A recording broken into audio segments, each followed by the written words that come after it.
ओम नमो भगवते वासुदेवाय। ओम नमो भगवते वासुदेवाय। ओम नमो भगवते वासुदेवाय। नारायणं नमस्कृत्य नरं चैव नरोत्तमं देवीं सरस्वतीं व्यासं ततो जयमुदीरयेत्। विजयाचे परम साधन अशा श्रीमद भागवतमाची कथा प्रारंभ करण्यापूर्वी साधकाने प्रथम भगवान श्री नारायणांना तसेच नरोत्तम नरनारायण ऋषींना, विद्येची देवी सरस्वतीला आणि श्रील व्यासदेवांना सादर प्रणाम करावा। नष्टप्रायेष्वभद्रेषु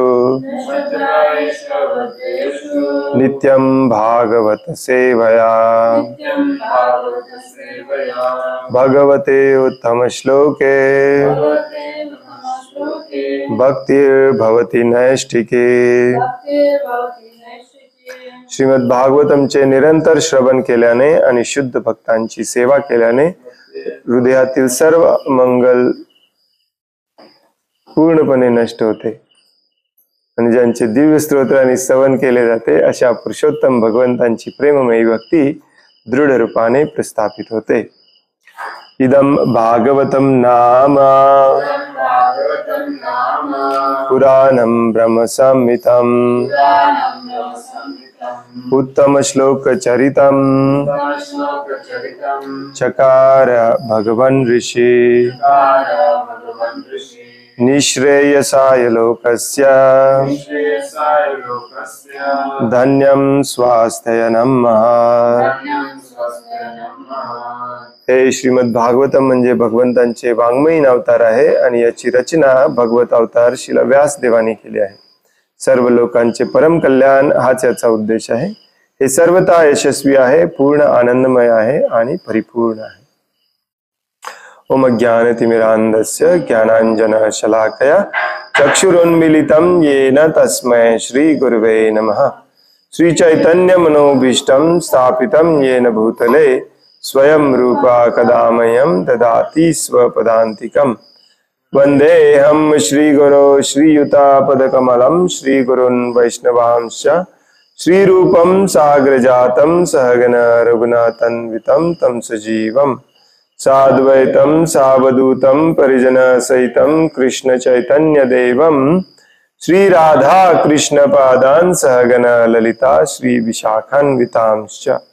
हे कृष्ण करुणा सिंधु दीनबंधो जगत्पते गोपेश गोपिका कांत राधा कांत नमोस्तुते। तप्त कांचन गौरांगी राधे वृंदावनेश्वरी वृषभानुसुते देवी प्रणमामि हरिप्रिये। वाञ्छाकल्पतरुभ्यश्च कृपा सिन्धुभ्य एव च पतितानां पावनेभ्यो वैष्णवेभ्यो नमो नमः। नमो विष्णुपादाय कृष्णप्रेष्ठाय भूतले श्रीमते भक्तिवेदांत स्वामिन्निति नामिने। नमस्ते सारस्वती देवे गौरवाणी प्रचारिणे निर्विशेष शून्यवादी पाश्चात्य देशतारिणे। जय श्री कृष्ण चैतन्य प्रभु नित्यानंद श्री अद्वैत गदाधर श्रीवासदि गौर भक्त वृंद। हरे कृष्ण कृष्ण कृष्ण हरे हरे हरे राम राम राम हरे हरे।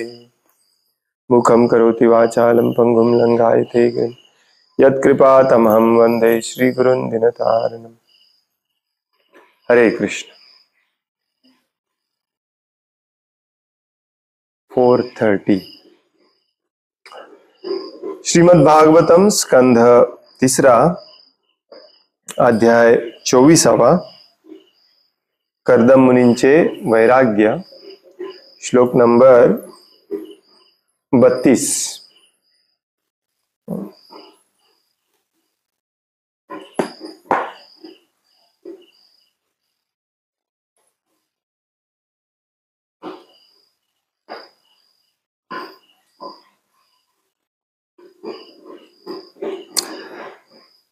त्वां सुरिभिस्तत्त्वबुभुश्च याद्धा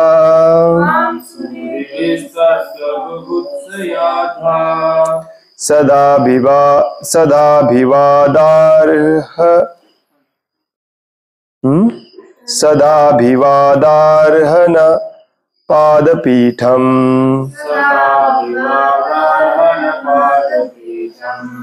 ऐश्वर्यवैराग्ययशोऽवबोध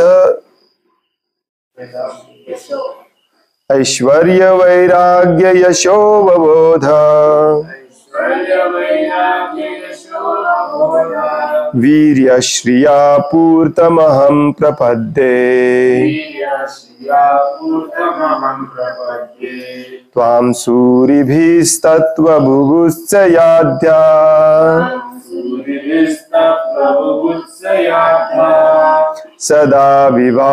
सदाभिवादार्हन पादपीठम् ऐश्वर्यवैराग्ययशोऽवबोध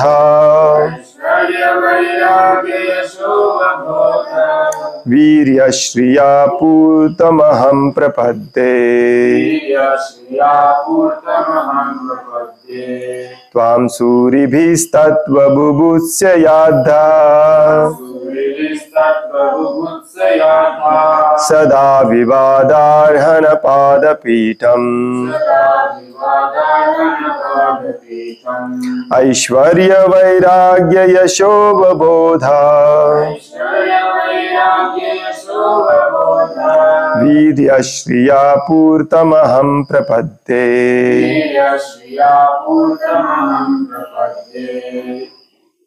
त्वां सूरिभिस्तत्त्वबुभुश्च याद्धा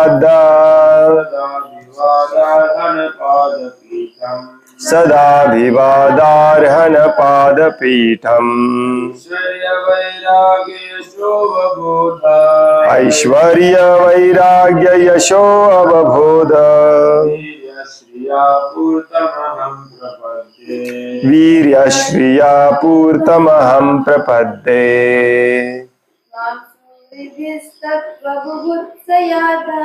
त्वां सूरिभिस्तत्त्वबुभुश्च याद्धा सदाभिवादार्हन पादपीठम्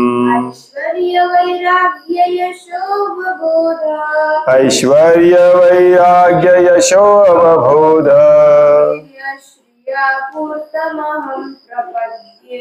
वीर्यश्रिया पूतरं प्रपद्ये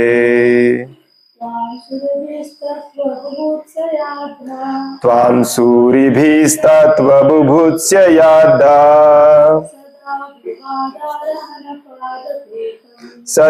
सदाभिवादार्हन पादपीठम् ऐश्वर्यवैराग्ययशोऽवबोध वीर्यश्रिया पूर्तम् अहं प्रपद्ये त्वां तुम्हाला सूरिभिः महान साधू पुरुषांकडून तत्व परम सत्य बुभुत्सया जाणून घेण्याच्या इच्छेने अद्धा नक्कीच सदा सदैव अभिवाद श्रद्धायुक्त आदर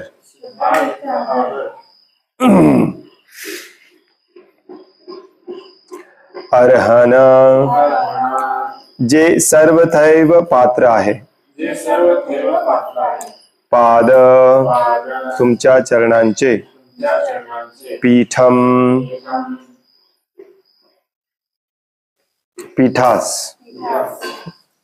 ऐश्वर्य ऐश्वर्य वैराग्य वैराग्य यशः यश अवबोध ज्ञान वीर्य सामर्थ्य श्रिया सौंदर्य पूर्तम परिपूर्ण अहम मी प्रपद्ये शरण येतो.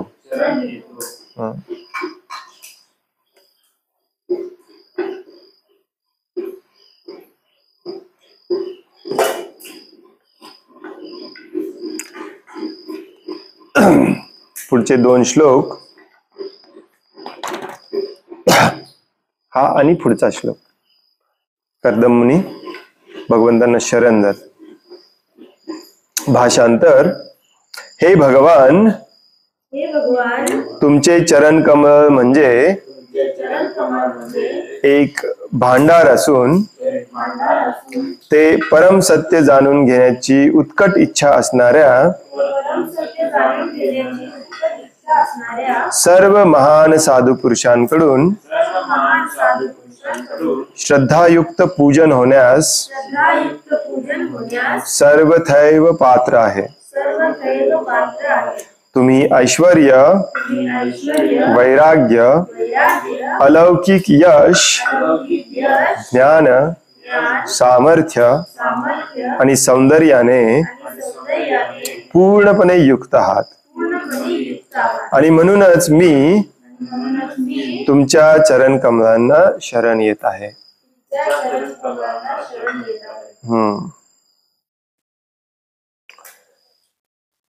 कर्दम मुनींची प्रार्थना कपिल देवांच्या प्रती आपण वाचत आहोत मागचे काही दिवस.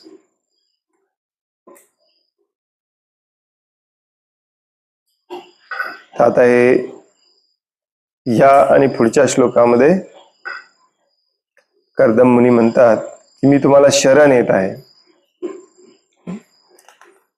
प्रार्थना कर्दम मुनींची जवळजवळ संपत येते आणि मग कपिल देव बोलायला सुरुवात करतात.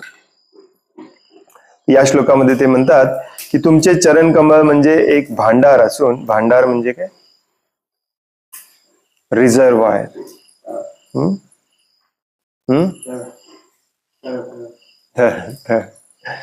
साठा.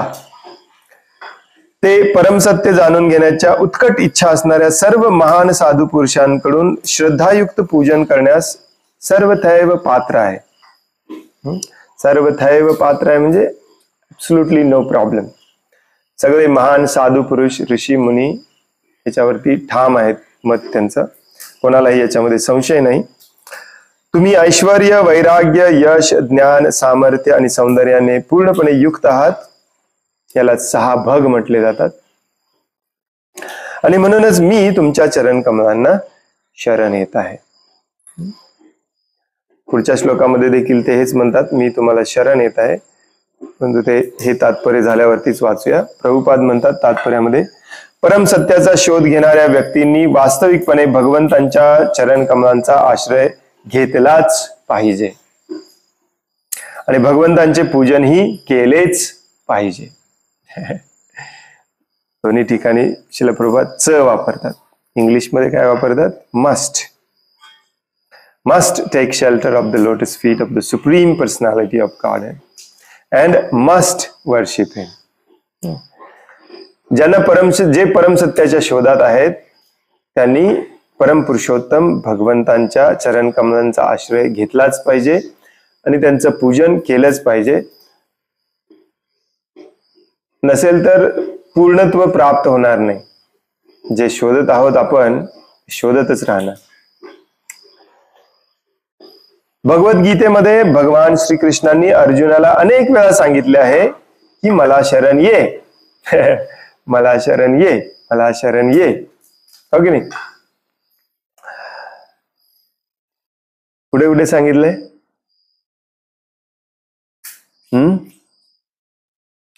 हा जो शब्द या श्लोकामध्ये वापरला तो सेम शब्द भगवद्गीतेत बऱ्याचदा वापरलाय. प्रपद्ये, प्रपद्यन्ते, प्रपद्ये. कुठे वापरलाय? भगवद्गीता एक्सपर्ट्स.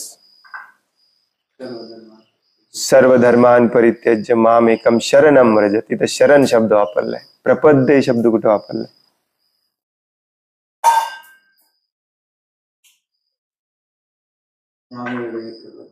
मामेव ये प्रपद्यन्ते मायामेतां तरन्ति ते. अजून एक ठिकाणी बहुनाम जन्मनाम अन्ते ज्ञानवान माम प्रपद्यन्ते प्रपद्यते. भगवद्गीतेचा मूळ उपदेशच हा आहे, प्रपद्यते. भगवंतांना शरण गेलं पाहिजे. आणि इनडायरेक्टली पण भगवद्गीतेमध्ये बऱ्याच ठिकाणी सांगितलेलं आहे. जसं प्रभुपाद इथे सांगतात 9व्या अध्यायाच्या शेवटी ते म्हणतात, मन मनाभव मद भक्त मध्याजी माम नमस्कुरु. मला शरण या, मला वंदन करा, माझे पूजन करा. मध्याजी माम नमस्कुरु. जर तुला पूर्णत्वाची प्राप्ती करावायची असेल तर सदैव केवळ माझे चिंतन कर, माझा भक्त हो, माझे पूजन कर आणि मला वंदन कर.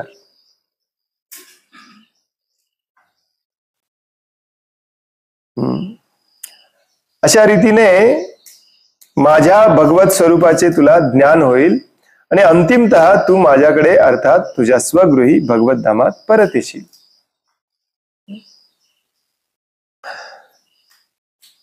असे का? श्रील प्रभुपाद इथे प्रश्न विचारतात, असे का? या ठिकाणी सांगितल्याप्रमाणे, म्हणजे या श्लोकात आज जो वाचला आपण श्लोक, त्या श्लोकात सांगितल्याप्रमाणे भगवंत नित्य षड ऐश्वर्यांनी पूर्ण आहेत. ऐश्वर्य, वैराग्य, यश, ज्ञान, बळ आणि सौंदर्य, याला 6 ऐश्वर्य म्हटलं जातं, षड ऐश्वर्य. ऐश्वर्य म्हणजे काय? आपण बऱ्याचदा याची चर्चा केलेली आहे. ऐश्वर्य म्हणजे आपण ज्याच्यामुळे फेमस होतो. साध्या सोप्या शब्दांमुळे, आपल्याकडे भरपूर पैसा असेल आपण फेमस होतो, भरपूर सुंदर असेल, सौंदर्य असेल तर आपण फेमस होतो, बलवान असेल तर फेमस होतो, सत्ता असेल फेमस होतो, ज्ञानी असेल फेमस होतो, शास्त्रज्ञ लोकांना आपण फेमस म्हणतो, हो की नाही?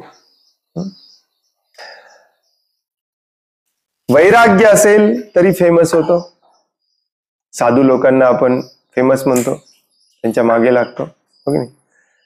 आणि एखादा व्यक्ती कुठल्याही क्षेत्रामध्ये यशस्वी असेल, अंबानी, हे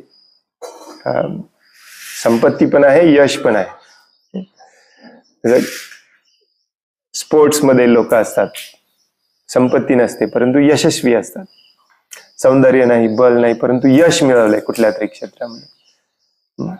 म्हणजेच ऐश्वर्य म्हणजे काय? ज्या एखाद्या गोष्टीमुळे भरपूर प्रमाणात मध्ये आपल्याकडे असल्यामुळे आपल्याकडे लोक आकर्षित होतात. त्यालाच संस्कृत मध्ये भग म्हटलं जातं. भग, 6 प्रकारचे भग. आणि वान म्हणजे काय?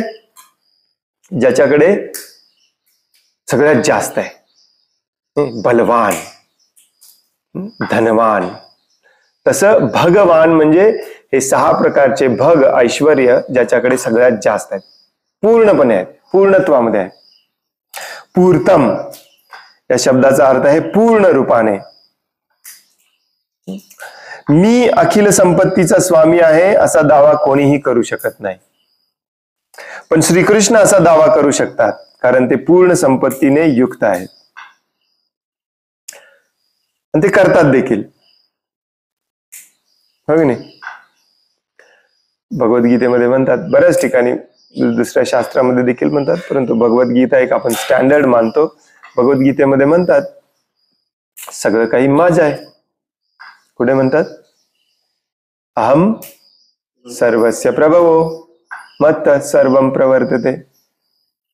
ईशोपनिषद मध्ये म्हटलेलं आहे, ईशावास्यम इदम सर्वम, सगळं काही भगवंतांच्या मालकीच आहे. आता एखादा व्यक्ती असं म्हणू शकेल की म्हणायला काय जाते, मग आहे कुणाच्या मालकीचं? आपण आयुष्यभर आपल्या मालकीचं करायचा प्रयत्न करतो आणि काही गोष्टी करतो देखील. बरेच संपत्ती, बरेच स्थावर मालमत्ता हे आपल्या मालकीची आपण करतो. आपल्याला वाटतं आपल्या मालकीचं झालं, परंतु उद्या आपल्याला ते सोडून जावं लागतं. एखादा व्यक्ती म्हणेल का सोडून जायला लागलं म्हणून काय झालं, माझ्या मुलासाठीच तर सोडून गेले. तुझ्या मुलाला पण सोडून जावं लागतं, त्याच्या मुलाला पण सोडून जावं लागतं. कोणाच्याच मालकीचं नाही आहे.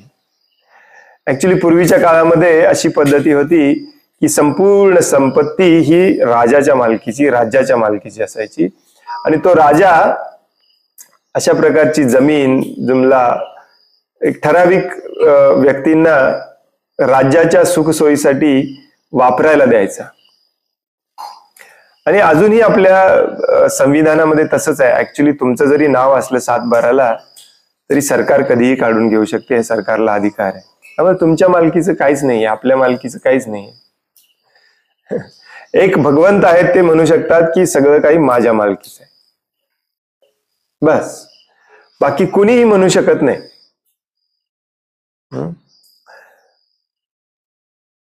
सेम लॉजिक जे आहे ते सगळ्या भग ऐश्वर्यासाठी आपल्याला वापरता येऊ शकतं. वैराग्य, वैराग्य म्हणजे काय, आपल्याकडची वस्तू सोडून देणे. वैराग्यामध्ये सर्वश्रेष्ठ आहेत भगवान.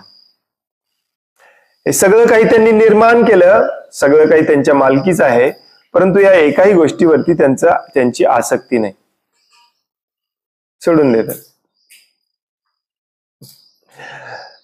आपण आपली एक घरातला एक नट बोल्ट सोडून देत नाही, एवढी आपली आसक्ती असते, हो की नाही. यश, संपूर्ण यश कीर्ती कोणाची आहे, तर भगवंतांची आहे. या जगामध्ये ज्यांना यशस्वी लोक म्हणतो आपण, ते कुठे आहेत? 1-2 पिढ्या त्यांना कुणीतरी लक्षात ठेवतं, त्यानंतर विसरून जातं. भगवान श्रीकृष्ण आज पृथ्वी तलावरती येऊन 5000 वर्ष होऊन गेली, अजूनही लोकांना लक्षात आहे, लोक लक्षात ठेवतात. संपूर्ण यशस्वी. ज्ञान, भगवद्गीता वाटतं एवढंच आहे, 700 श्लोक आहेत, परंतु ते ज्ञानाचा भांडार आहे. काही लोक आयुष्यभर भगवद्गीतेचा अभ्यास करतात, तरीही त्यांना वाटतं की अजून मला समजलेलंच नाही. कोण ज्ञानवान आहे? भगवान श्रीकृष्णांइतका कोण ज्ञानवान आहे? जगाच्या कानाकोपऱ्यामध्ये अनेक महान यशस्वी विद्वान लोक देखील भगवद्गीता हातामध्ये घेऊन फिरतात. संपूर्ण ज्ञानाचा भांडार भगवान आहेत. बल, स्ट्रॉंग, बलवान कोण आहे? आपण म्हणतो आपण बलवान झालो, की नाही, नॅशनल चॅम्पियन बॉक्सिंग मध्ये मोहम्मद अली वगैरे, सगळ्यात बलवान व्यक्ती, जगातला सगळ्यात बलवान व्यक्ती, जगातला सगळ्यात बलवान व्यक्ती. त्याची 50 उलटली की त्याचं बल पण त्याच्या अंगात राहत नाही. तो मोहम्मद अली ऍक्च्युली जगभर प्रसिद्ध होता, बलवान बलवान बलवान म्हणून. परंतु काही काळाने त्यांनी पण मान्य केलं भगवंतांशिवाय कोणीही बलवान नाही. आणि भगवंत किती बलवान आहेत हे आल्यानंतर दाखवून देतात. 6 वर्षाचा असताना त्यांनी पूतनाला मारलं, 7 वर्षाचा असताना त्यांनी गोवर्धन पर्वत उचलला, कंसाला मारलं. जे कोणालाही शक्य नव्हतं, अशा अशक्यप्राय गोष्टी भगवंत करू शकतात, इतके बलवान आहेत. त्यांच्या बलाच्या समोर कोणाचंही बल टिकू शकत नाही. आणि सौंदर्य, सगळ्या वैदिक शास्त्रांमध्ये भगवान श्रीकृष्णांच्या सौंदर्याचा उल्लेख केलेला आहे की असं सौंदर्य ज्याच्या पुढे कोट्यावधी सौंदर्याच्या देवता देखील नमन करतात, फिके पडतात, असं सौंदर्य. कृष्ण या नावाचा अर्थच आहे जो सर्वांना आकर्षित करून घेतो. कर्षती इति कृष्ण. ब्रह्मसंहितेमध्ये आपण म्हणतो कंदर्प कोटी कमनीय विशेष शोभाम. आणि असं नुसतं लिहिलंय म्हणून पण नाही. श्रील प्रभुपाद या जगाच्या कानाकोपऱ्यामध्ये जाऊन विग्रहांची स्थापना केली, भगवान श्रीकृष्णांचे चित्र दाखवले, फोटो दाखवले, आणि जगामध्ये सगळीकडे लोक त्या फोटोकडे, त्या भगवंतांच्या मूर्तीकडे, विग्रहाकडे आकर्षित होतात. काय बरे आकर्षण असेल. बरेच लोक भेटतात, ते म्हणतात की मला भगवद्गीतेच्या ज्ञानातल्या ABCD देखील माहिती नाही, परंतु मी जेव्हा विग्रहांकडे बघतो, भगवान श्रीकृष्णांच्या चित्राकडे बघतो, तेव्हा माझं मन आपोआप आकर्षित होतं. याला म्हणायचं सौंदर्य. तर हे जे 6 भग आहेत, 6 प्रकारचे ऐश्वर्य आहेत, हे ज्याच्याकडे पूर्णपणे आहेत, म्हणजे एकही व्यक्ती येऊन म्हणू शकत नाही की तुमच्यापेक्षा जास्त माझ्याकडे आहे. असा जो व्यक्ती आहे त्याला भगवान म्हटलं पाहिजे. असा जो व्यक्ती आहे तोच परमपुरुषोत्तम भगवान, भगवंत, देव, देवादिदेव, जे काही आपण म्हणतो त्यालाच म्हटलं पाहिजे. तर हे भगवान या शब्दाचा हा अर्थ आहे. नसेल तरी जे आदिवासी लोक आहेत, जगाच्या कानाकोपऱ्यामध्ये कुठेही जावा, भगवंतांची आराधना, भगवंतांचं पूजन हे वेगवेगळ्या रूपामध्ये केलं जातं.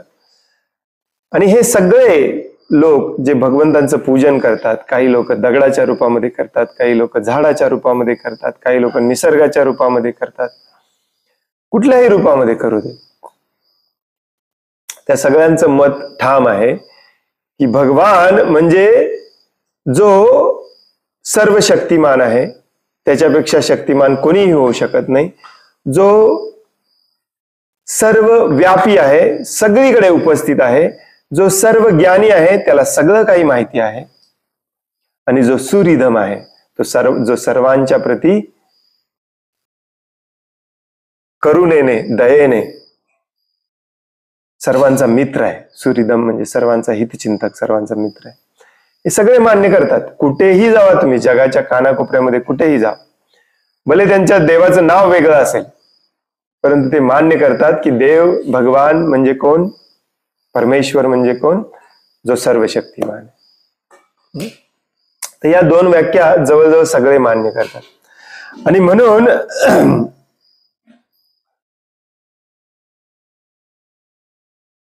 तत्वज्ञानाच्या दृष्टीने जरी आपण विचार केला, जेव्हा आपण हे भग आणि हे भगवंतांची ही ओमनी, ज्याला म्हणतो ओमनीपोटंट, ओमनिशियंट, सर्व शक्तिमान, सर्व व्यापी, सर्व ज्ञानी, हे जे लक्षण आहे, हे जर आपण लक्षात घेतलं तर आपल्यासमोर दुसरा कुठला पर्यायच उरत नाही शिवाय त्यांना शरण जाण्याचं. गेलंच पाहिजे, शरण गेलंच पाहिजे, पूजन केलंच पाहिजे. प्रॉब्लेम एवढाच आहे की हे जे भगवंतांचं ऐश्वर्य आहे ते काही लोकांना लगेच समजतं, मान्य करतात, काही लोकांना लवकर समजत नाही, बरेच जन्म जातात मान्य करायला. कारण आपला मेन अहंकार आहे, माझ्याकडे ही संपत्ती सगळी कशी येईल, मी कधी एवढा मोठा बलवान होईल, माझ्या इतका सुंदर कोणीही असणार नाही, माझ्या इतकं यश कोणीही मिळवणार नाही. आणि आजकाल आपण कलियुगामध्ये बघतो की माझ्या इतका वैरागी देखील कोणी नाही, हे देखील आहेच. आणि या सगळ्या ऐश्वर्याच्या मागे आपण लागलेला असल्यामुळे आपण ते मान्य करत नाही, आणि ते मान्य न केल्यामुळे आपण भगवंतांना शरण जात नाही. परंतु शास्त्र सांगतं आणि अनादि अनंत कालाचा इतिहास सांगतो की तुम्ही कधीही भगवंतांच्या इतके समान किंवा भगवंतांच्या पेक्षा श्रेष्ठ कधीही होऊ शकत नाही. बुद्धिमान व्यक्तीची बुद्धी त्यातच आहे की त्याने लवकरात लवकर भगवंतांना शरण जावे. बस, मीच बरोबर आहे, माझ्याकडेच भरपूर संपत्ती आहे, हा अहंकार आपल्याला भगवंतांना शरण जाऊ देत नाही. आणि मग कर्दम मुनींसारखे महान ऋषी मुनी, हरी बोल,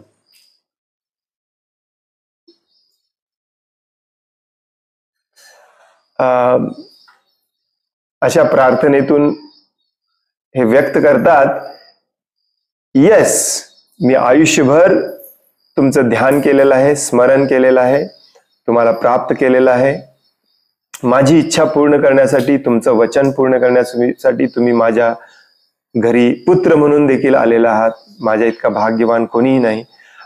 जरी तुम्ही माझे पुत्र असाल, मी तुमचा पिता असलो तरी तुम्हीच आश्रय घेण्यायोग्य आहात. तुम्हालाच मी शरण गेलं पाहिजे, कारण तो तुमच्या इतका महान कोणीच नाही. पुढच्या श्लोकामध्ये वेगळ्या प्रकारे ते आणखीन एकदा याच प्रतिपादन करतात.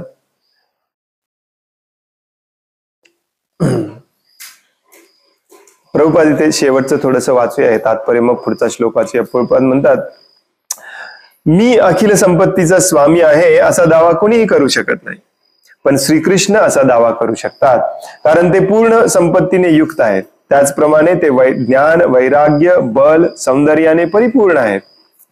ते सर्व ऐश्वर्यांनी पूर्णपणे युक्त आहेत आणि कोणीही त्यांच्या पलीकडे जाऊ शकत नाही. श्रीकृष्णांचे आणखी एक नाव आहे असमोर्ध्व, म्हणजेच कोणीही त्यांच्या समान किंवा त्यांच्यापेक्षाही श्रेष्ठ नाही असे आहे.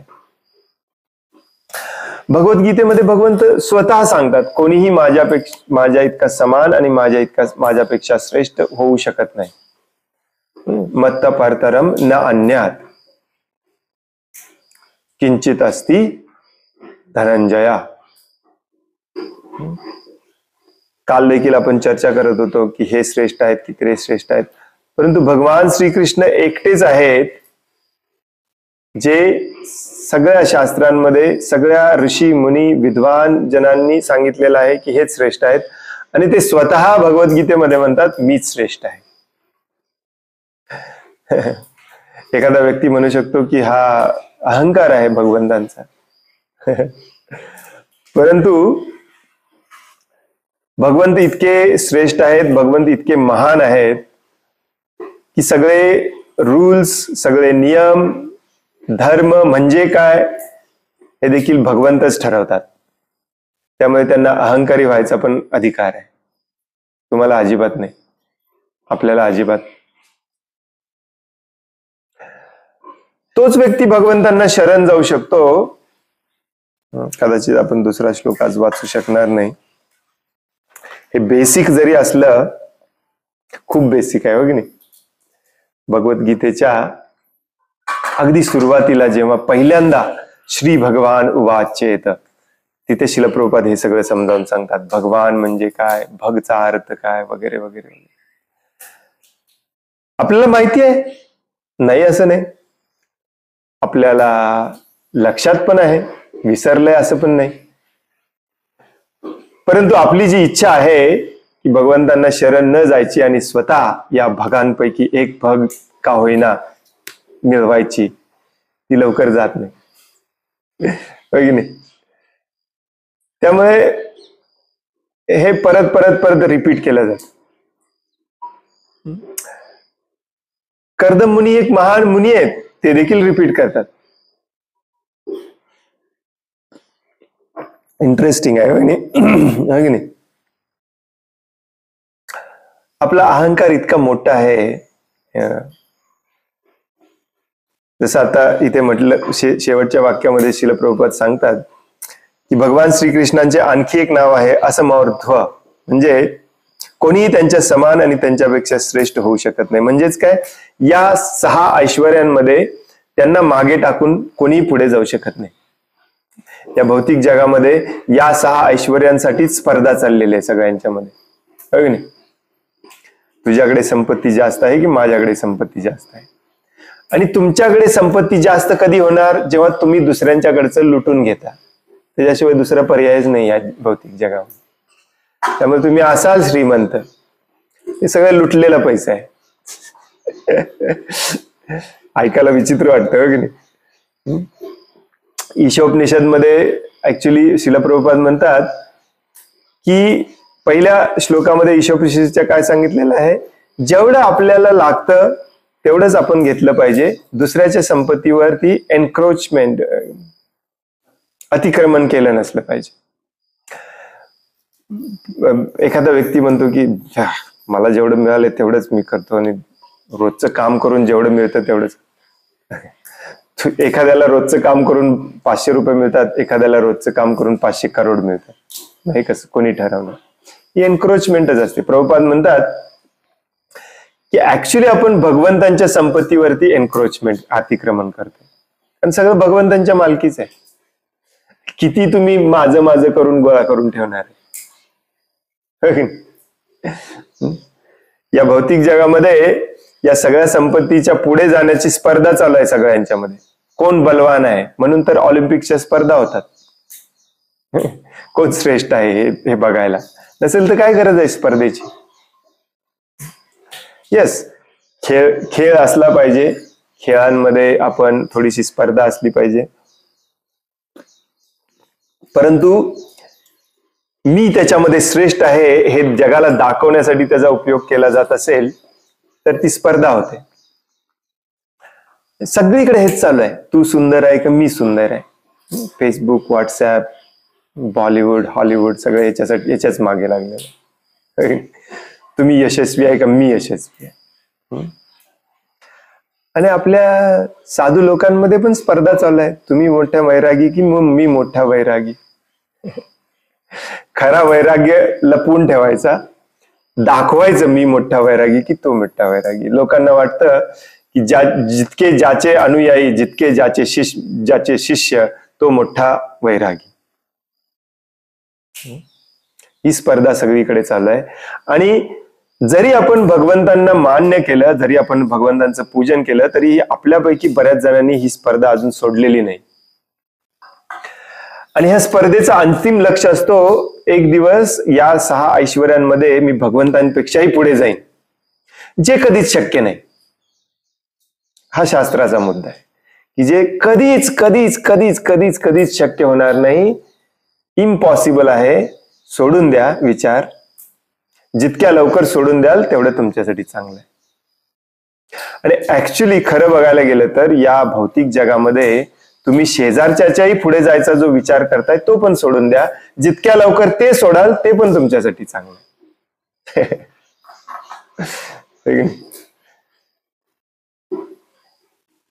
काही मुली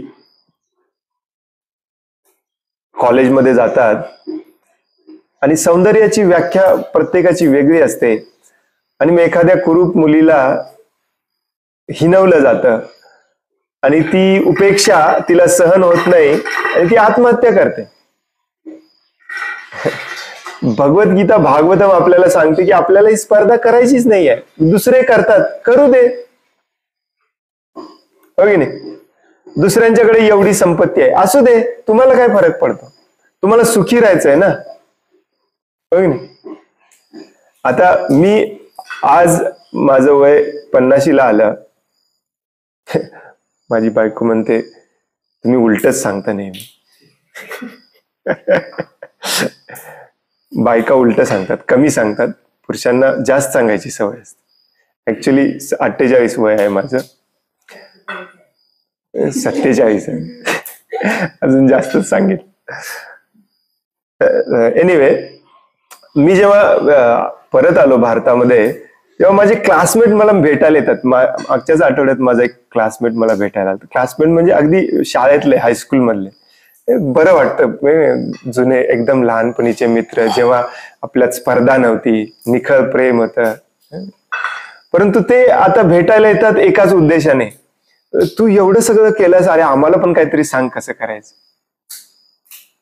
का? परवा माझा जो मित्र आलेला भेटायला, तो आम्ही शाळेत होता, तो मी आता जेवढी माझ्याकडे संपत्ती आहे त्याच्यापेक्षा जास्त संपत्ती त्यांच्या वडिलांकडे तेव्हा होती 1980 मध्ये. आणि आताही त्याच्याकडे माझ्यापेक्षा जास्त संपत्ती आहे. तरी तो मला विचारायला आलाय, मला अजून काहीतरी सांग जरा, तू अमेरिकेतलं काहीतरी सांग, अजून काहीतरी करायला. कशाला पाहिजे? काही लोक म्हणतात सगळे लोक 4 चाकीतनं फिरतात, आम्ही कधी फिरणार? कशाला पाहिजे? तुम्ही कितीही स्पर्धा केली तरी कोणाच्या तरी मागे तुम्ही कायम असणारच आहे. तुमच्या पुढे कोणीतरी असणारच आहे. आणि ही स्पर्धा जोपर्यंत आपण सोडत नाही तोपर्यंत आपल्या मनामध्ये सूक्ष्म प्रमाणामध्ये ही इच्छा असते की भगवंतांच्या पुढे आपल्याला एक दिवस जायचं. म्हणून मी म्हणतो की जरी तुम्ही तिलक लावत असला, कंठीमाळ घातलेला असला, तरी अजून भगवंतांना तुम्ही मान्य केलेलं नाहीये. हे तुमच्या पण अजून लक्षात येत नाही, परंतु तुम्ही भगवंतांना मान्य केलेलं नाहीये. भगवंतांना आपण तेव्हाच मान्य करतो जेव्हा ही स्पर्धा सोडून देतो आपण. आणि म्हणून शास्त्र परत परत परत आपल्याला सांगतं, भगवान श्रीकृष्ण स्वतः सांगतात की माझ्या बरोबरीचा किंवा माझ्या पुढे कोणी जाऊच शकत नाही. त्यामुळे तुमच्याकडे एकच उपाय आहे, मला शरण येणे. तर हे मी ऍक्च्युली हा मुद्दा सांगण्यावरून थोडस दुसरीकडे गेलो. तर भगवान श्रीकृष्णांचं हे जे वाक्य आहे हे आपल्याला अहंकारी वाटतं. काही लोकांना वाटतं अहंकारी ऍक्च्युली. जसे या जगात पण काही गुंड लोक म्हणतात, मी या गल्लीचा राजा आहे, बघतोच कोण माझ्या पुढे जातो, मला तुम्ही शरण आलंच, या गल्लीत राहायचं असेल माझ्याप्रमाणे ऐकलंच पाहिजे माझं सगळं. असं म्हटल्यासारखंच आहे भगवंतांनी, माझ्यापेक्षा श्रेष्ठ कुणीच होऊ शकत नाही, मत्त परतरम न अन्य. परंतु हा भाव जरी आपल्या मनामध्ये आला, आणि तो भाव येतो कारण अजूनही आपला अहंकार गेलेला नाही. अहंकार लवकर जातच नाही. प्रत्येक गोष्टीमध्ये वाटतं की आपल्याला, मला दुसऱ्यांपेक्षा जास्त समजतंयच, मग दुसऱ्यांपेक्षा जास्त संपत्ती आहेच. आणि ही शेवटी भगवंतांची स्पर्धा आहे. जरी तुम्हाला पटलं नसेल, नाही प्रभूजी मी फक्त माझ्या शेजाऱ्याशी स्पर्धा करतो, भगवंतांची कशाला करू. ऍक्च्युली तुमची स्पर्धा भगवंतांचीच आहे. भगवंतांना शरण तोच जातो जो हे देखील मान्य करतो की भगवंतांना अहंकारी व्हायचा अधिकार आहे, मला नाही. भगवंतांनी कसंही वागू दे, त्यांना सगळं अलाउड आहे. मी संशय घ्यायचा प्रश्नच उद्भवत नाही, कारण मी त्यांच्या लेवलचा नाहीच आहे. बरेचसे मूर्ख हिंदू लोक देखील आक्षेप घेतात की भगवान श्रीकृष्णांचा आणि राधाराणींचा संबंध काय. तुला अधिकारच नाहीये तो विचारण्याचा, कारण तू त्या लेवलचाच नाही आहेस. ज्या दिवशी आपण हे मान्य करतो की भगवान श्रीकृष्ण हे अखिल विश्वाचे स्वामी आहेत, त्यांच्या पुढे कोणीही जाऊ शकत नाही, तेच नियम बनवतात कुणाशी कसा संबंध ठेवायचा, कसा तोडायचा, त्याच्यामध्ये बरोबर आहे की चुकीचं आहे हे आपण ठरवूच शकत नाही, कारण आपली ती पात्रताच नाही. त्या दिवशी आपण खऱ्या अर्थाने भगवंतांना शरण जातो. ज्या दिवशी तुम्हाला असं वाटतं की भगवंत पण अहंकाराने बोलतात, नाही, भगवंतांना हे सगळं भगवंतांचं आहे, ते काहीही करू शकतात, कसाही नियम बनवू शकतात, कशाचाही उपभोग कशाही प्रकारे घेऊ शकतात. तुम्हाला ते अनैतिक वाटेल, कारण तुम्हाला 4 गोष्टी तुम्ही शिकल्यात पुस्तकामध्ये, नैतिकता म्हणजे काय. परंतु भगवंतांच्या दृष्टिकोनातून सगळं नैतिक आहे. त्यामुळे आपण हे मान्य केलंच पाहिजे, भगवंत असमावर्धव आहेत. भगवंतांच्या समान किंवा भगवंतांच्या पेक्षा श्रेष्ठ कोणीही होऊ शकत नाही, मी तर कधीच होऊ शकत नाही. त्यामुळे मी शरण गेलंच पाहिजे. त्यांच्या चरण कमलांचा आश्रय घेतल्याशिवाय मी कधी सुखी होऊच शकत नाही. आणि त्यांना शरण जाणे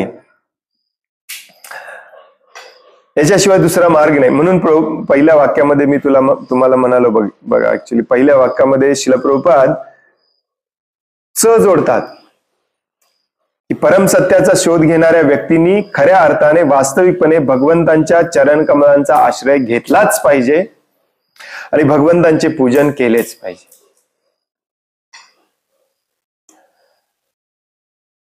हे आपण जेवढं उशीर करतो भगवंतांना शरण जायचं, तेवढा आपला मोठा अहंकार असतो. That's it. दुसरं कुठलंही कारण नाही त्याला. तुम्हाला कुणीही येऊन ढकलणार नाहीये तुम्ही भगवंतांना शरण जावा म्हणून. तुम्हाला कुणीही येऊन लाख रुपये, करोड रुपये, अब्जावधी रुपये देणार नाहीयेत भगवंतांना शरण जावा म्हणून. तुम्ही जी अपेक्षा करत आहात त्या अपेक्षेमध्ये तुम्हाला काहीही मिळणार नाहीये. आणि भगवंतांना शरण हे कुठल्याही अपेक्षेने जायचं नसतं. जो भगवंतांना शरण लवकर जात नाही त्याचं एकच कारण असतं, त्याचा अहंकार, त्याचा तिचा जे काही. कसला अहंकार? या 6 ऐश्वर्यांमध्ये एका ऐश्वर्याचं किंवा 2 ऐश्वर्याचं किंवा सगळ्या ऐश्वर्यांना मिळवण्याचा मी प्रयत्न करतोय आणि हे मी एक दिवस करून दाखवणार. भगवंतांना शरण जायचं नंतर बघूया नंतर. मला पटलंय तरीही मी भगवंतांकडे एवढा स्टॉक मार्केट असेल तर मी त्याच्या अर्धा तरी मिळवून दाखवणार. कुणी काही मिळवू शकत नाही या जगामध्ये. There is no point. या अशा विचार करण्यामध्येच काही अर्थ नाही. जो व्यक्ती जेवढ्या लवकर ही विचारसरणी सोडून देतो त्याच्यामध्ये त्याचं भलं आहे. Very very very important.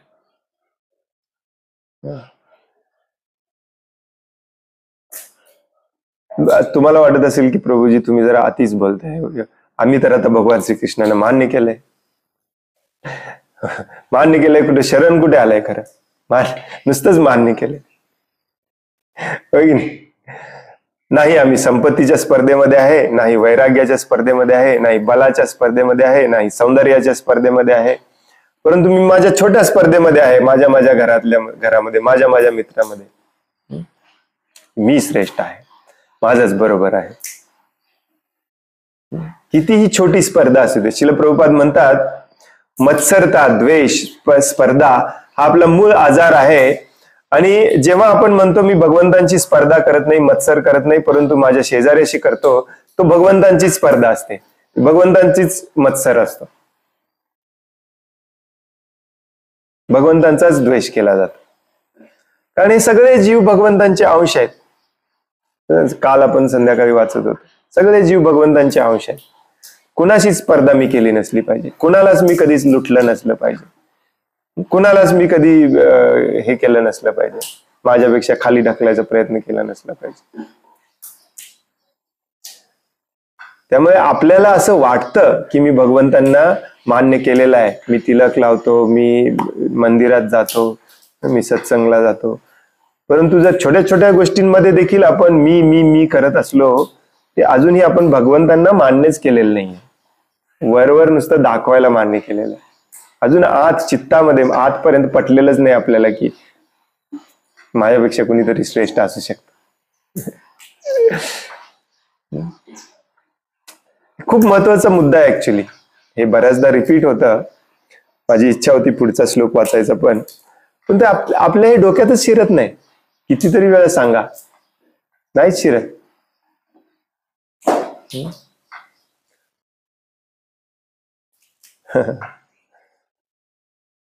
Amazing. कर्दमुनी असे बोलतात, मग कपिल देव कसे बोलणार. हरे कृष्ण. हरी बोल. कोणाला काही प्रश्न आहे, काही सांगायचं आहे?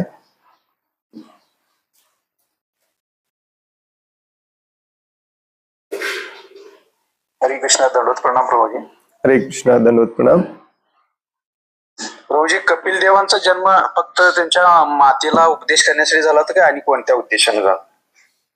आपल्याला उपदेश करण्यासाठी.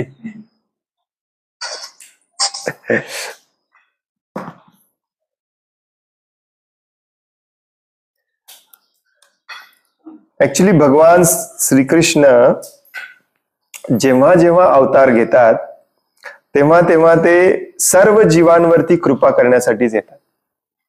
आपल्याला समजत नाही त्यांची कृपा कशी आहे, परंतु त्यांचा उद्देश तोच असतो, कृपा करणे. आता भगवान कपिल देव ऍक्च्युली आपल्या मातेला संदेश देण्यासाठी आले, परंतु श्रील व्यासदेवांच्या कृपेने तो उपदेश संदेश आपल्याला पण मिळणार आहे. ते सगळ्यांच्यावरतीच कृपा करतात. त्यांनी मातेला उपदेश दिला, त्यानंतर ते फिरायला गेले, अखिल जगामध्ये सांख्य तत्वज्ञानाचा प्रचार करायला गेले. ऍक्च्युली नुसतंच मातेला उपदेश करून परत नाही गेले. भगवान श्रीकृष्ण स्वतः येतात उपदेश करायला, करुणा दया करायला. चैतन्य महाप्रभू ऍक्च्युली स्वतः दाखवून द्यायला येतात की बाबांनो तुम्हाला हे करायचंय, असं करायचंय. जे भगवद्गीतेत सांगितलंय ते असं करायचं हे दाखवायला येतात चैतन्य महाप्रभू.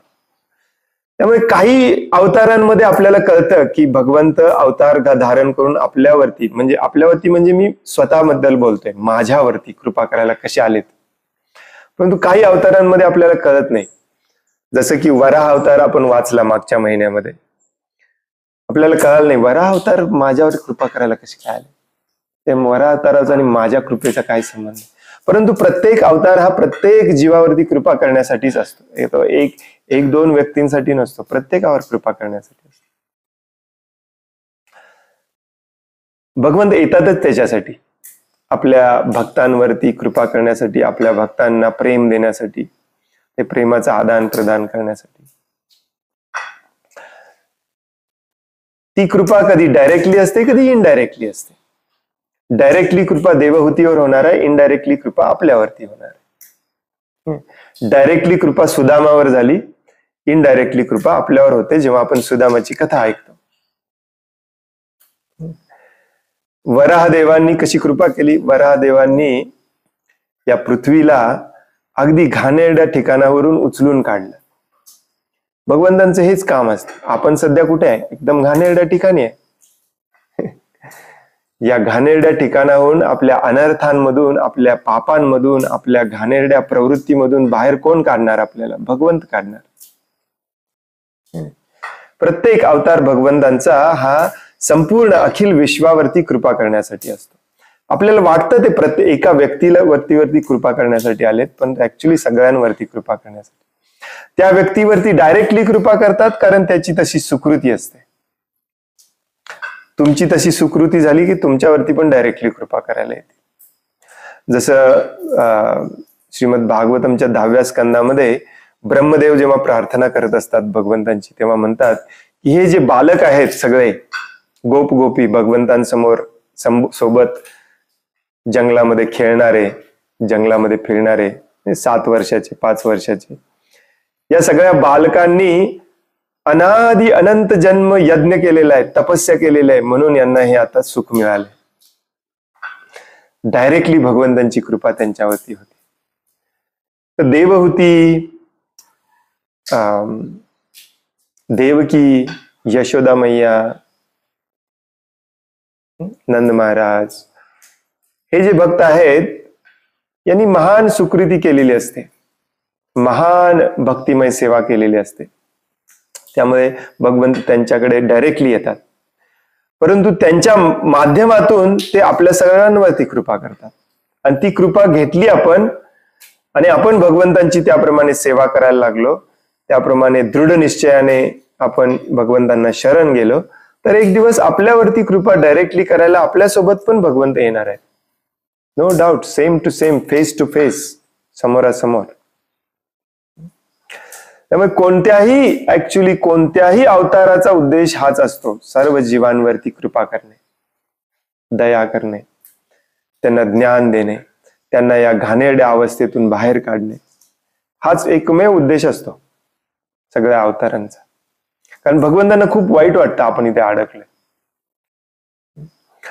तर असं वाटतं आपल्याला, प्रथम दर्शनी आपल्याला असं वाटतं की फक्त ते देवहूतीसाठी आले होते, ऍक्च्युली ते सगळ्यांसाठी आले होते. जसं भगवद्गीता काय फक्त अर्जुनाला सांगितली का? नाही.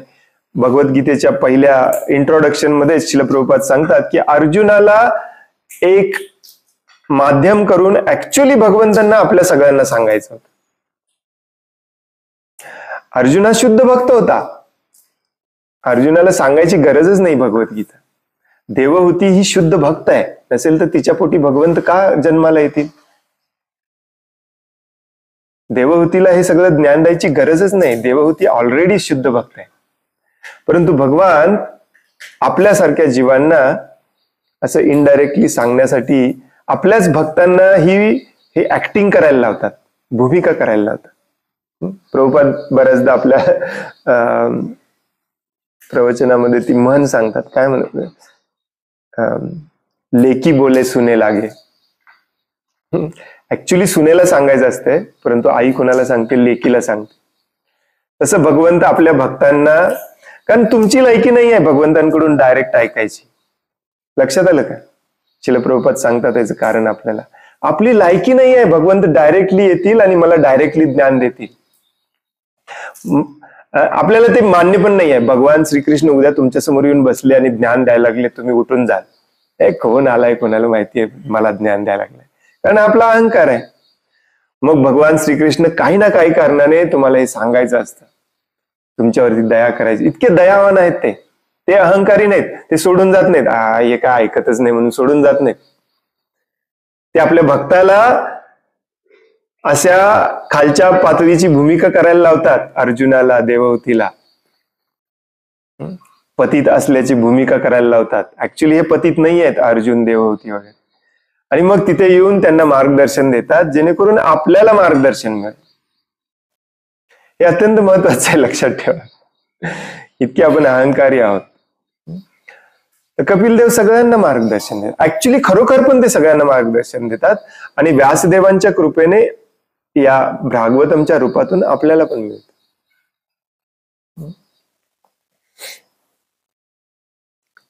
ते पुढे वाचणार आहोत आपण. कपिल देव देवहूतीला जे सांगतात ते डिटेलमध्ये दिलेलं आहे. त्यानंतर कपिल देव जे शेवटचा भाग कपिल देवांचा आहे तो 1-2-4 श्लोकामध्ये संपूर्ण टाकला जातो. कारण श्रीमद भागवतम हे तुम्हाला स्टोरी सांगण्यासाठी नाही आहे, कथा सांगण्यासाठी नाही आहे. श्रीमद भागवतम आपल्याला जाग करण्यासाठी. त्यामुळे महत्वाचा पार्ट हा डिटेलमध्ये सांगितला जातो. जी कथा रूपामध्ये आहे ती थोडक्यात आवरली जाते. तसं आपण मागच्या स्कंदामध्ये पण बघितलं. हरे कृष्ण.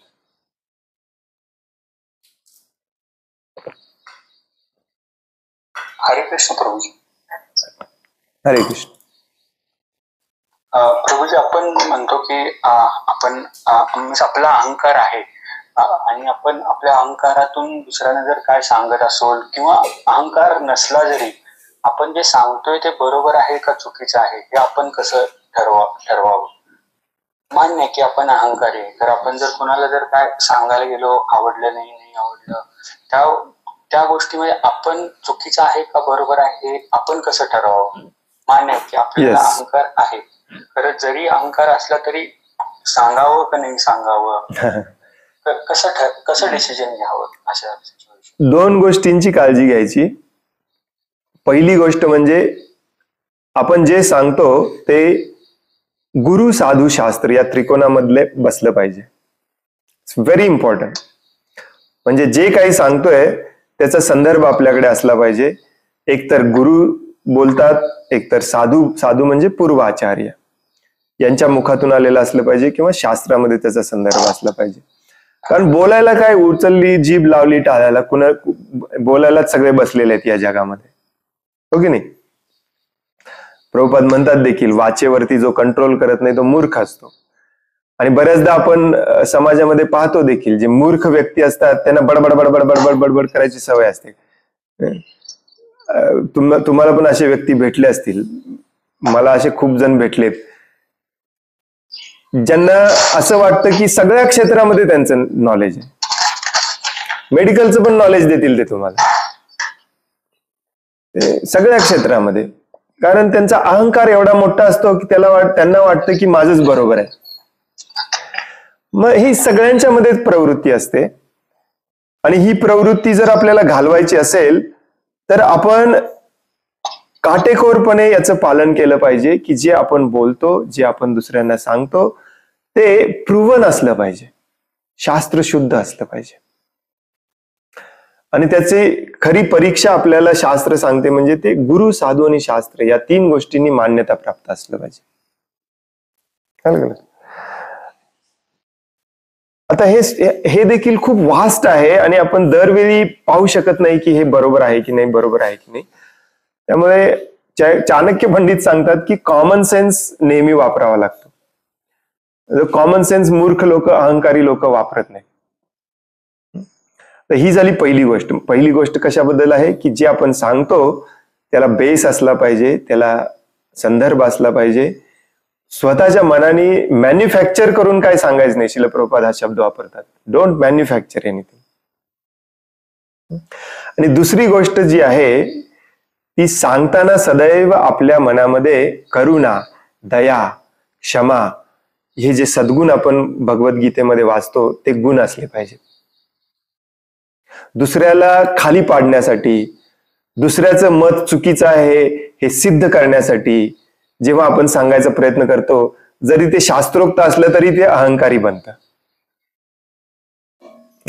फॉर एक्झाम्पल, एखादा व्यक्ती मांसाहार करतो, तर त्याच्याबद्दल आपल्याला खूप दया उत्पन्न झाली पाहिजे मनामध्ये.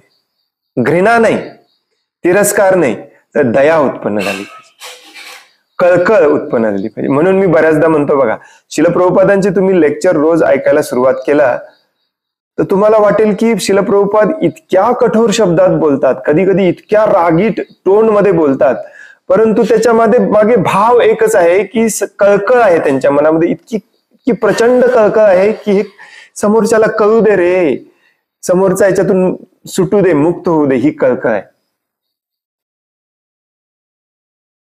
जेव्हा त्याच्यापेक्षा मला ग्रेट दाखवायचं असतं तेव्हा ती कळकळ नसते मनामध्ये, तेव्हा फक्त तिथे स्पर्धा असते, तिथे फक्त अहंकार असतो. आणि म्हणून बऱ्याच वेळेला समोरचा ऐकत नसेल, समोरच्याला ऐकायचंच नसेल, तरीही आपण क्षमा करायला तयार असलं पाहिजे.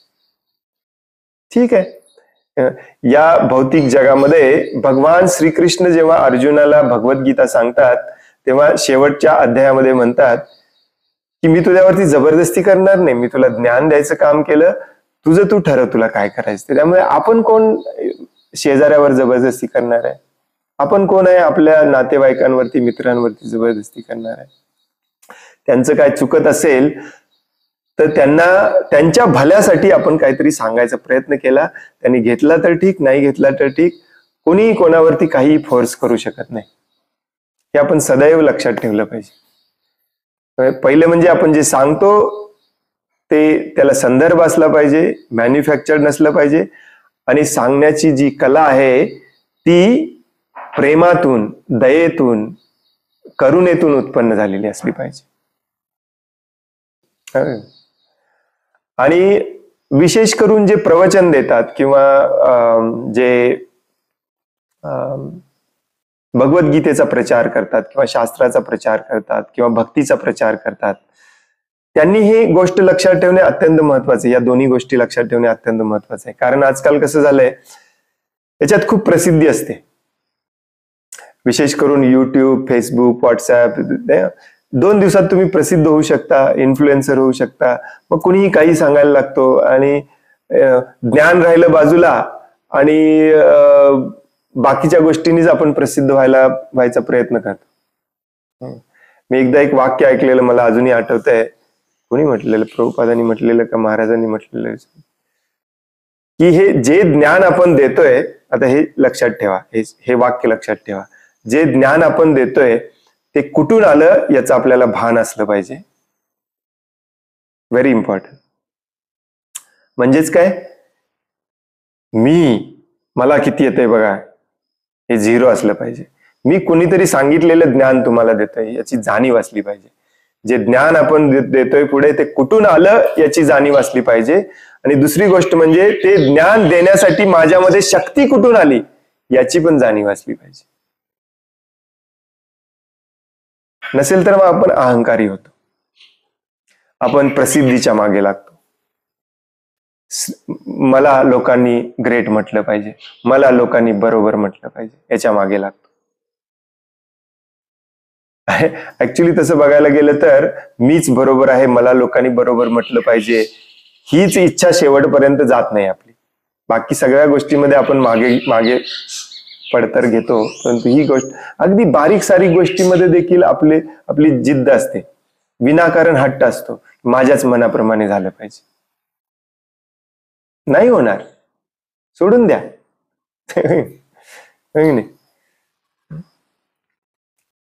एनिवे, दोन वेगवेगळ्या पद्धतीने मी सांगितलं. पहिली गोष्ट म्हणजे जे बोलतो आपण ते शास्त्र शुद्ध असलं पाहिजे, आणि ज्या भावनेने बोलतो ती भावना देखील शुद्ध असली पाहिजे. आणि दुसऱ्या पद्धतीने सांगतात, जे बोलतो ते ज्ञान कुठून येतंय याचं आपल्याला भान असलं पाहिजे, त्याच्याबद्दल कृतज्ञता असली पाहिजे, आणि ही बोलण्याची शक्ती मला कोण देत आहे त्याच्याबद्दल पण मला कृतज्ञता असली पाहिजे. मग आपण व्यवस्थित सांगतो, आपल्याला समजतं की कुठपर्यंत सांगायचं, कुठपर्यंत फोर्स करायचं, कुठपर्यंत फोर्स केल्यानंतर सोडून द्यायचं, त्याच्या मार्गावरती त्याला सोडून द्यायचं. कारण कोणालाही आपण फोर्स करू शकत नाही, हे सदैव आपण लक्षात ठेवलं पाहिजे. धन्यवाद. आणि आपण स्वतः पण आचरणात असली पाहिजे. ऑफकोर्स. कुणाला सांगत असेल. Yes yes yes. नाही तर आपल्या स्वतःच्या आचरणात नसेल तर तो निव्वळ ढोंग आहे, सरळ सरळ फसवणूक आहे. आणि म्हणूनच आपले बरेचसे वरिष्ठ भक्त संन्यासी हे डीप मध्ये जाऊन आपल्याला सांगत नाहीत, कारण ते त्यांच्या स्वतःच्या आचरणात त्यांना आणायचंच नसतं. त्यांना पण माहिती असतं ऍक्च्युली. बरेच लोक मला येऊन प्रश्न विचारतात की प्रभूजी, हाच श्लोक मी काल दुसरीकडे ऐकला, परंतु एवढ्या डीप मध्ये जाऊन त्यांनी सांगितलं नाही, एवढ्या खडतर प्रमाणात सांगितलं नाही, कारण त्यांना ते आचरणात आणायचंच नसतं, स्वतःलाच आणायचं नसतं. श्लोकामध्ये सांगितलेलं असतं की या गोष्टी, ही गोष्ट तुम्ही सोडून दिली पाहिजे, त्याने स्वतःच सोडलेली नसते. मग तो व्यासासनावर बसतो आणि इकडच्या तिकडच्या गोष्टी सांगतो. हरी हरी, राधा राधा, राधा राणी एकदा असे झाले, तुम्ही पण मंत्रमुग्ध होता आणि घरी येत. हे बऱ्याचदा आपण पाहिलेलं आहे, हो की नाही. स्वतः बरेच लोक असा व्यवसाय करत असतात किंवा असा धंदा करत असतात ज्याच्यामध्ये पाप असतं, एजंटगिरी करत असतात, परंतु प्रसिद्धीच्या लालसेने त्यांना व्यासासनावर बसायचं असतं, लेक्चर द्यायचं असतं. कलियुगामध्ये हे पूर्णपणे टॉपसी टर्वी मेस्डअप आहे आणि ते अजून जास्त मेसअप होत जाणार आहे. ह्याच्यामध्ये एखादा व्यक्ती जर आपलं what is called Sen SANE, भान, हा, या कलियुगाच्या या सगळ्या भानगडीमध्ये एखाद्या व्यक्तीने आपलं भान हरवलं नाही, तो संयमी राहिला म्हणजे तो खूप मोठा व्यक्ती आहे म्हणे. Very very very important. आणि जे मी नेहमी सांगतो ते पण लक्षात ठेवा. चाणक्य पंडित म्हणतात, आपल्या अधिकारामध्ये असेल तरच एखाद्याला सांगायला जायचं, नाहीतर सांगायला जायचंच नाही आपण. आलं का लक्ष? समोरच्याला सुधारायचा आपल्याला थोडाफार अधिकार असला पाहिजे. एक पिता म्हणून, एक पती म्हणून, एक पत्नी म्हणून, एक जवळचा मित्र म्हणून, किंवा थोडेफार संबंध एस्टॅब्लिश झालेत म्हणून. नसेल तर आपण सल्ला द्यायला जायचं नाही ऍक्च्युली कधी. चाणक्य पंडित म्हणतात, आपल्या अधिकारामध्ये असेल तरच आपण सल्ला द्यायला जायचं. म्हणजे आपल्याला थोडंफार कुठेतरी आतमध्ये वाटत असेल की आपल्याला थोडा अधिकार आहे या व्यक्तीला बदलण्याचा, मगच आपण सल्ला द्यायला जायचं. नसेल तर फंद्यात पडायचं नाही, विशेष करून कलियुगामध्ये. हरे कृष्ण. धन्यवाद. प्रभूजी, भगवद्गीता आणि भागवतम या दोन्हीतलं फरक काय? म्हणजे भगवद्गीता भगवंतांनी कशासाठी सांगितली आणि भागवतम कशासाठी नाही?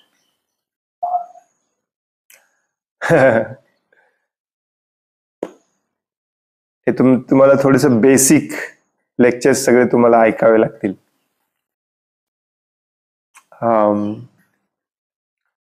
फिजिकली आपण जर बघायला गेलो तर भगवद्गीता हा महाभारताचा भाग आहे आणि भागवतम हे ऍक्च्युअली वेदांचा भाग आहे. महाभारत देखील वेदच आहे, त्याला 5वं वेद म्हटलं जातं, भगवंतांच्या मुखातून आलेलं आहे. भगवद्गीता हे सगळं तुम्हाला लक्षात घ्यावे लागेल.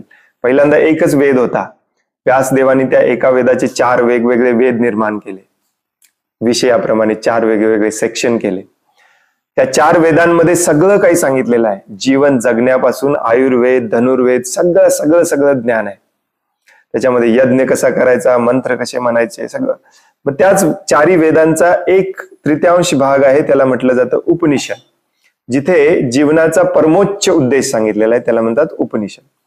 हे उपनिषद वेदातून बाहेर काढले, त्या उपनिषद 108 वेगवेगळे उपनिषद लिहिले.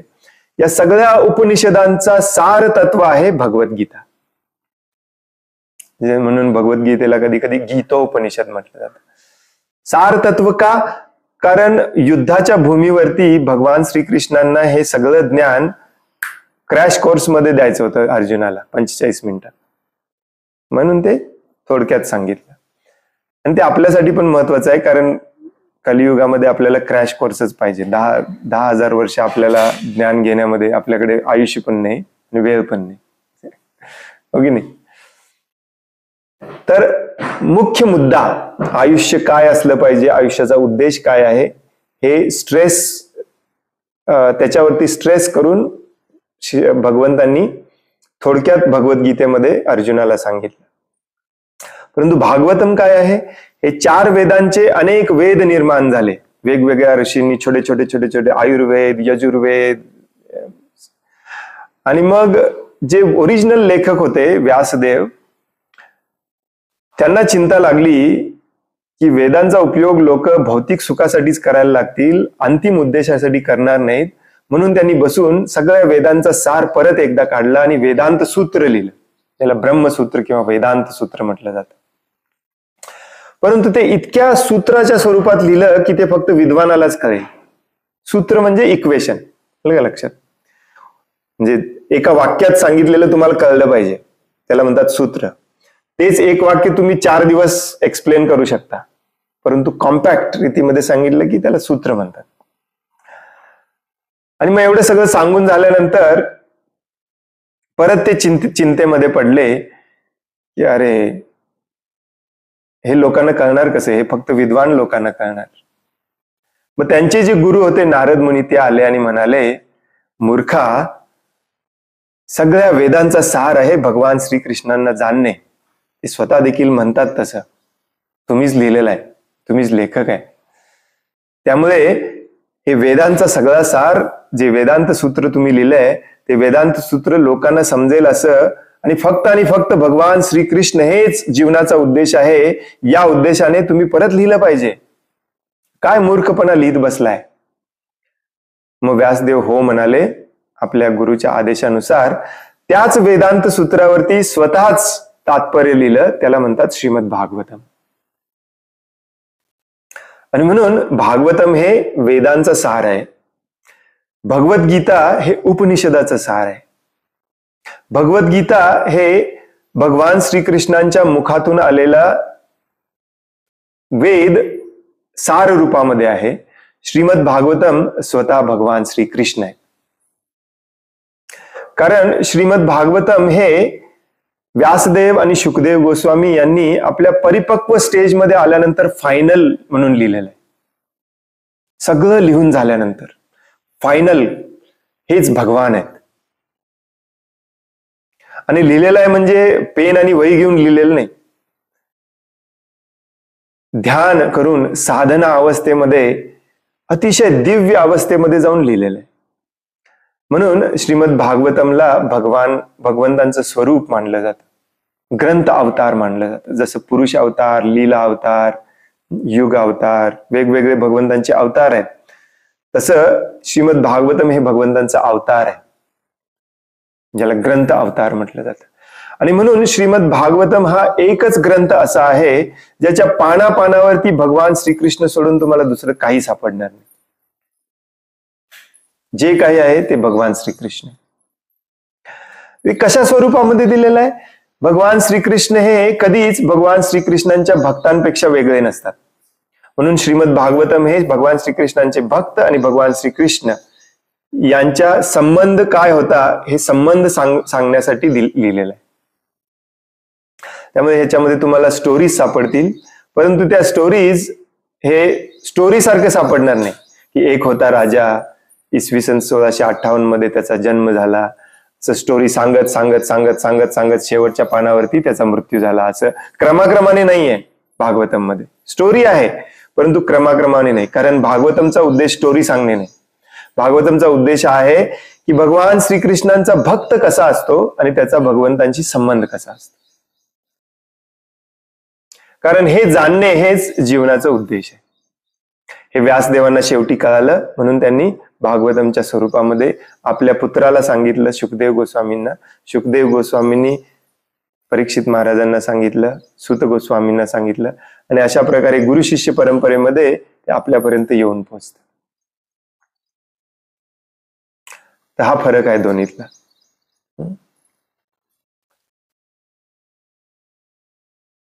आता याच्यामध्ये अजूनही बरेच प्रकार आहेत, न्याय, संहिता, गर्ग, हे ते अभ्यास करण्यासाठी आहे, अभ्यास करणाऱ्यांसाठी आहे. आपल्याला एवढं जरी लक्षात राहिलं तरी भास आहे, एवढं जरी नाही लक्षात राहिलं तरी भास आहे. जीवनाचा उद्देश कळाला तर भास आहे.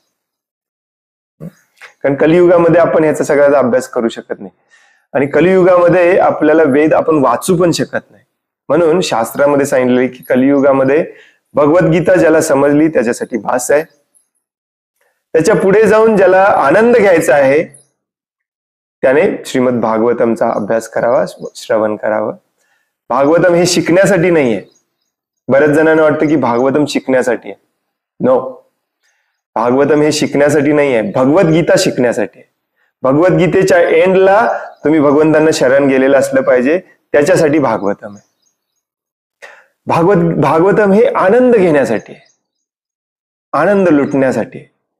रस आहे भागवतम मध्ये. भागवतमच्या सुरुवातीला सांगितलेलं आहे भागवतम हे परिपक्व फळ आहे ज्याच्यामध्ये बी पण नाही, नुसताच रस आहे. त्यामुळे भागवतमचा आपण अगदी भागवतम हृदयापर्यंत गेलं पाहिजे. भागवतम हे संस्कृत मध्ये लिहिलेलं नाही, भागवतम हे इंग्लिश मध्ये लिहिलेलं नाही, भागवतम हे समाधी भाषेमध्ये लिहिलेलं आहे. आणि या कलियुगासाठी भगवद्गीता आणि भागवतम बास आहे. तुम्हाला दुसरं काहीही वाचायची गरज नाही, ऍब्सोल्युटली काही वाचायची गरज नाही.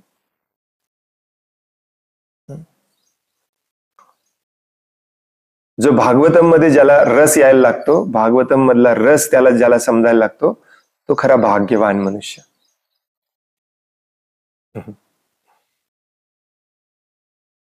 हरे कृष्ण.